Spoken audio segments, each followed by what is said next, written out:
So let's have a think about that in terms of leadership and what that means if we're going to create some of those ideas.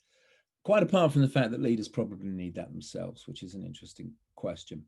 The first, I'm going to term it mentalizing. Now, mentalization is a series of specific connotations, and if you want to look it up and as a method, John Fonahy, he's the guy who came up with this mentalization-based therapy, which has huge implications for coaching.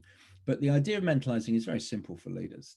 Just understand others and ensure they feel under. It's a great piece of research, unpublished PhD research, but I always quite like this, which fantastic quote here. Charisma involves an intuitive awareness of what it is that causes the feeling of woundedness among a people. This research was particularly into kind of world famous global leaders. Charisma therefore implies a relationship, an almost sacred bond formed between a charismatic person and a community. These gifted individuals embody and are able to articulate the emotions of others. Now, the fascinating idea with this quote is this: if you are able as a leader to notice someone else's pain, you will be viewed as more charismatic than anyone else.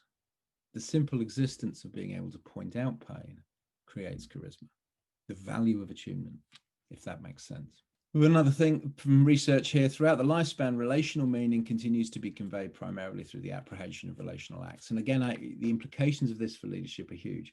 The existence of that noticing and being noticed, that simple feeling of recognition, is in itself defining. If you ignore the people in your office, you are giving them a message. You're not simply ignoring them, you are actively rejecting them. And they will experience it in that sense. You are giving them what we've seen in that Tronic video, a still face.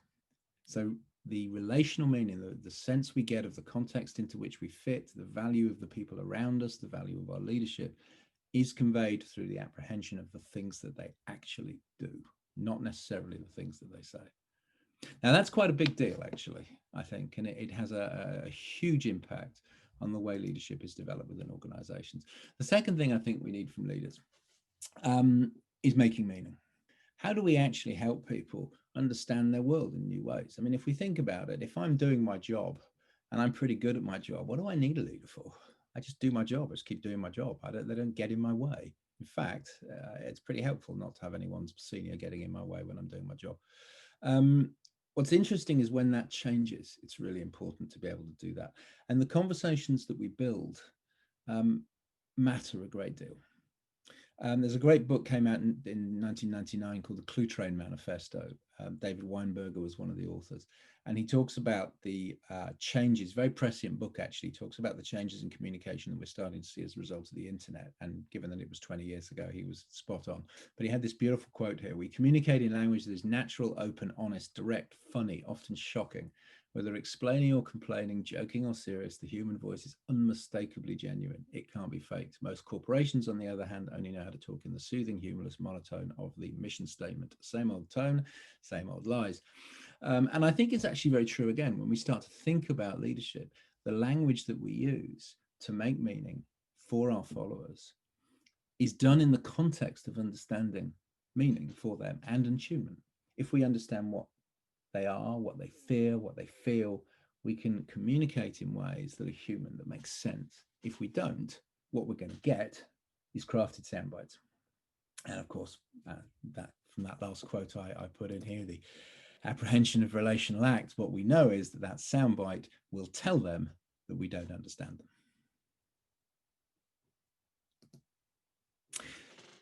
This whole approach then leads us to what we might think of as a conversational approach. So coming back to my earlier point there, we need what we might think of as a call and response reverie. We need an iterative cycle where we're able to explore, what do you feel? Why do you feel like that? Let's talk about that. What might that mean? We need to notice and detoxify some of those emotions, and we need to co-create shared meaning. So leadership becomes, in a way, a very different experience.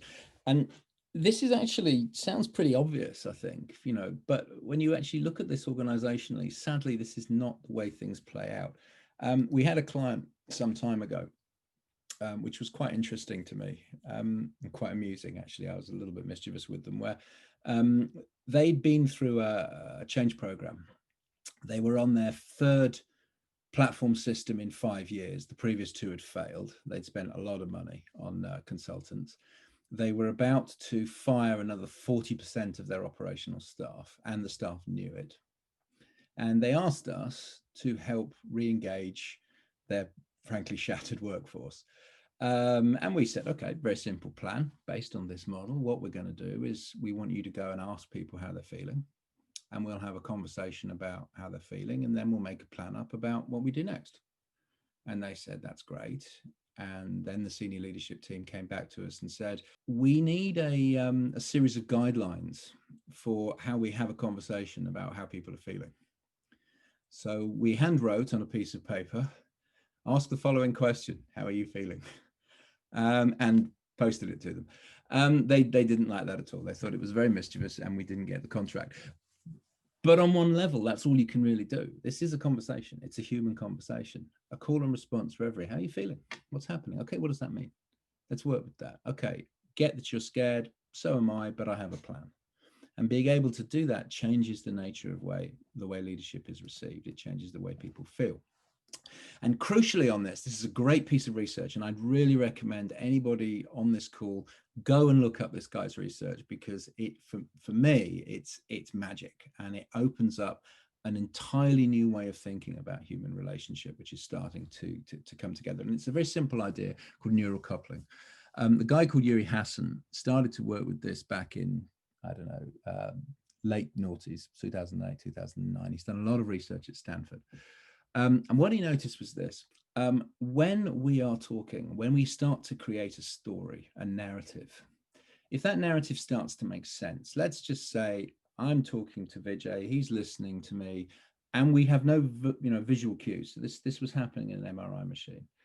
Assuming we both speak the same language, which we do, I'm talking to you, you're feeling connected. The more connected you feel with me, your brain begins to synchronize with mine, to the point that you are feeling the same feelings, thinking the same thoughts, and the aspects of your brain that are connecting with the story are lighting up. So if I'm telling you a story about freshly baked bread, my olfactory lobes are lighting up because I'm sort of smelling it in my head, that memory. So are yours.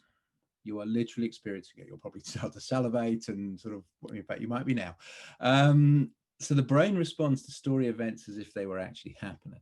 And stories in that sense create attunement and trust. But what's really interesting about neurocoupling, and this is the magic stuff, is that as we become more connected with people, their brain waves move ahead of ours.